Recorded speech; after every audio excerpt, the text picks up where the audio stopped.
Bueno, y precisamente para hablar al respecto, le agradecemos que nos tome la comunicación a Marwan Soto, especialista en Medio Oriente. Muy buenas tardes, gracias por tomarnos la comunicación. Fernando, ¿qué tal? Muy buenas tardes. Buenas tardes, Marwan. ¿Cómo entender esto que está ocurriendo allá en Siria y qué repercusiones, Marwan, tendría pues este asilo por parte del gobierno ruso? Lo más importante son las repercusiones para un país, para su gente. Es un país que antes de la guerra civil tenía 23 millones de personas, hoy alrededor de 13, 14 quizá millones de personas. El resto han sido desplazados en una guerra de casi 14 años.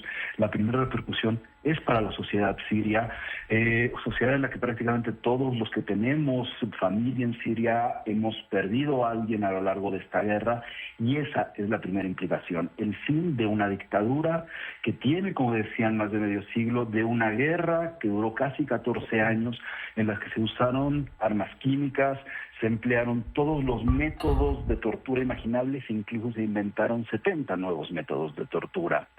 Las implicaciones hacia la región empiezan obviamente con la estabilidad que tendría o esperemos que venga después de este momento, que ha sido más o menos anunciada desde hace 12 días cuando iniciaron las ofensivas de Hayat Tahrir al-Sham y Golani, su líder, como lo escribí en nuestro periódico la semana pasada y también lo haré mañana, había planteado, pese a su pasado en Daesh, en el Estado Islámico, pese a su pasado de Al-Qaeda, una transición con instituciones que en este momento se han quedado a cargo del antiguo primer ministro, es decir, el ministro de Assad, con quien han entablado negociaciones con la idea de salvaguardar esas instituciones y llegar a tener un gobierno de transición que permitiría unas elecciones. En Siria no ha habido elecciones. A ver, voy a poner un caso muy simple, ¿no? La última elección en la que gana Assad era prácticamente el único contendiente. Todo lo demás ha sido escénico. Bueno, las implicaciones hacia Rusia particularmente y hacia Irán, que son las dos potencias que habían permitido que se mantuviese Assad, sobre todo después de 2015, cuando parecía que estaba en ese momento por caer, implican la transformación regional y también hacia el frente ruso en Europa. ¿Por qué digo esto? Primero porque Rusia tenía su principal asset, su principal punto de interés en Latakia, en la costa siria, donde estaba su base aérea y su base naval, de la que ya se sabe que desde antes de estos 12 días se habían retirado parte del equipo para mandarlo a Turquía, y al mismo tiempo que a la hora que van entrando las fuerzas rebeldes encuentran que se van quedando vacías. La transición se da por otra forma. Incluso antes de la entrada de Damasco, resulta que ya se había avisado que las fuerzas oficiales no pusieran resistencia, entregaran armas y entregasen sus uniformes. Y hasta ahora, aunque estamos hablando de una noticia que está en proceso y hay que entender la prudencia necesaria para eso, da la sensación de que en realidad el acuerdo con Moscú estaba ya fraguándose desde hace varios días. Implicaciones regionales también tendrán que ver, como decía, con Irán, que Irán pierde, y ese es uno de los contextos que permitieron que la ofensiva planeada desde hace muchos años por Hayat Tahrir al-Sham tuviese efecto, y Irán pierde desde el asesinato de Nasrallah por parte de Israel, pierde su principal punto de control regional y de defensa para Assad, lo cual los obligará a encontrar una nueva forma de tratar de mantenerse dentro de la lucha que habían tenido por la hegemonía, pero al mismo tiempo que pierden la influencia regional, es decir, lo que viene es la reconfiguración absoluta de la zona a partir de estos eventos que efectivamente, como decían, fueron relámpago. En 12 días se han terminado 14 años de guerra civil. Marwan, mencionas que esto parece ser que se había ya fraguado desde hace varios días, el tema de pues el asilo que recibe por parte de Rusia el presidente Bashar al-Assad.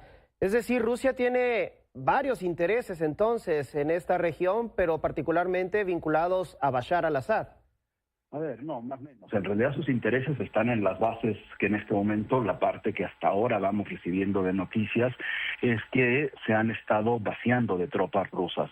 Bashar al inicio de las protestas estaba en Moscú, luego regresa a Siria y en ese interés donde posiblemente ya se está empezando a anticipar que había ya la obviedad de que no iban a poder contener a las fuerzas opositoras, que no solo eran Hayat Tahrir al-Sham, también eran las fuerzas democráticas sirias lideradas por los kurdos al este del país, también estaba el ejército nacional sirio con el apoyo de Turquía, y lo que logra Hayat Tahrir al-Sham en realidad es evitar la confrontación entre las distintas fuerzas para poder avanzar, y al mismo tiempo que logra tener el apoyo de los sectores de la población que vemos en este momento en las calles, y que al mismo tiempo cuentan con en realidad con la felicidad de todas las diásporas y de quien también tenemos familia en Siria por el fin de la guerra. Insisto, aquí lo más importante no es Moscú, aquí lo más importante es un país en 14 años de guerra civil.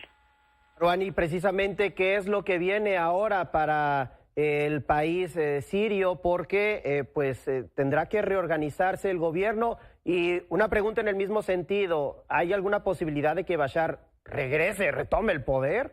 Imposible, que retome el poder es imposible, absolutamente imposible.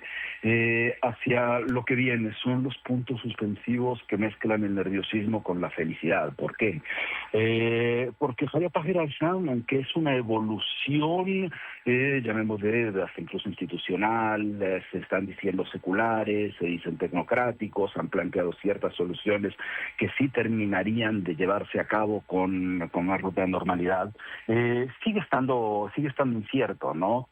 No solo porque sí es una organización de corte islamista, aunque al mismo tiempo hay que reconocer que, al menos hasta este punto, dan la impresión de tener una transformación de algo que no conocemos, ¿no? Y a eso, lo que no conocemos, hay que tener cuidado en anticiparse, porque se necesita ver cómo van sucediendo las cosas, y de ahí que la intención de mantener a el primer ministro de Assad como una especie de supervisor de las instituciones en un gobierno de transición sea una buena señal que evidentemente hay que ver con muchísima cautela, pero con otro elemento, porque ha habido distintos miedos alrededor de la comunidad oriental, sobre todo, de si esto se podría transformar en una especie, digamos, ya en el punto más que complicado, un talibán aligerado, ¿no? Es complicado y es muy difícil suponer eso por una sola razón. La sociedad siria no es una sociedad nueva frente a este tipo de cosas. No solamente se lleva una dictadura de más de medio siglo, con un partido en el poder que llevaba más de 60 años, con una guerra civil de 14 años, con toda la brutalidad posible, está suficientemente entrenada para poder resistir movimientos de este tipo, y esto es algo que no necesariamente se ha visto en otros casos en la región. Se ha tratado también de plantear algún tipo de equivalencia a lo sucedido en Libia, con la caída de Gaddafi y después el desastre sobre todo el país. Tampoco es precisa esa suposición, porque las condiciones que, por ejemplo, permitieron el apoyo a Haftar, uno de los líderes que llevaron al caos después de la caída de Gaddafi al país, necesitaban de un apoyo internacional que en este momento o de otros países, que en este momento no es viable, principalmente por la guerra en Ucrania. Es decir, que desde puntos suspensivos, hasta ahora lo que se tiene es que celebrar el fin de una de las dictaduras más violentas que se ha conocido en Medio Oriente, si no es la más violenta, y a partir de eso son pequeños pasos. Personalmente confío en la sociedad que conozco, que creo que va a tener la posibilidad de contener los peores impulsos, pero al mismo tiempo conociendo que pueden existir esos peores impulsos en quienes están en este momento llevando a cabo la operación. Pero hay que insistir en ese momento. Este es un momento de un optimismo que no existía desde hace muchísimo tiempo. ¿El optimismo en este contexto, Marwan? ¿Perdón? ¿Cabe el optimismo en el pueblo sirio? Insisto, cabe el optimismo, porque al final no solamente es la fuerza que da el haber terminado con el episodio más cruel de lo que llevamos hasta ahora del siglo XXI en el país. Estamos en un país que tenía costumbres de tragedia tras tragedia tras tragedia. Y al mismo tiempo confiar en la posibilidad de que una sociedad sí se llegue a organizar, ¿no? Insisto, no son nuevos, no es una sociedad nueva, es una sociedad que sí tiene los apuntes para hacerlo, y que al mismo tiempo, hasta este momento, que hay que verlo siempre bajo el momento en el que estamos, hasta este momento hay las señales para que se pueda llegar a algún tipo de normalización partiendo del lugar donde venimos.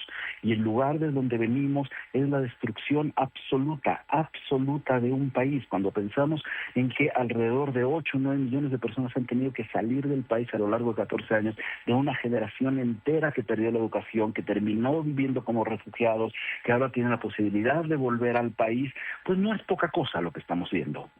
Marwan Soto, especialista en temas de Medio Oriente, le agradecemos mucho que nos haya tomado la comunicación y seguramente estaremos atentos a lo que continúe a partir de ahora, pero sobre todo, si me permites la licencia, Marwan, pues que sea lo mejor para el pueblo sirio. Gracias.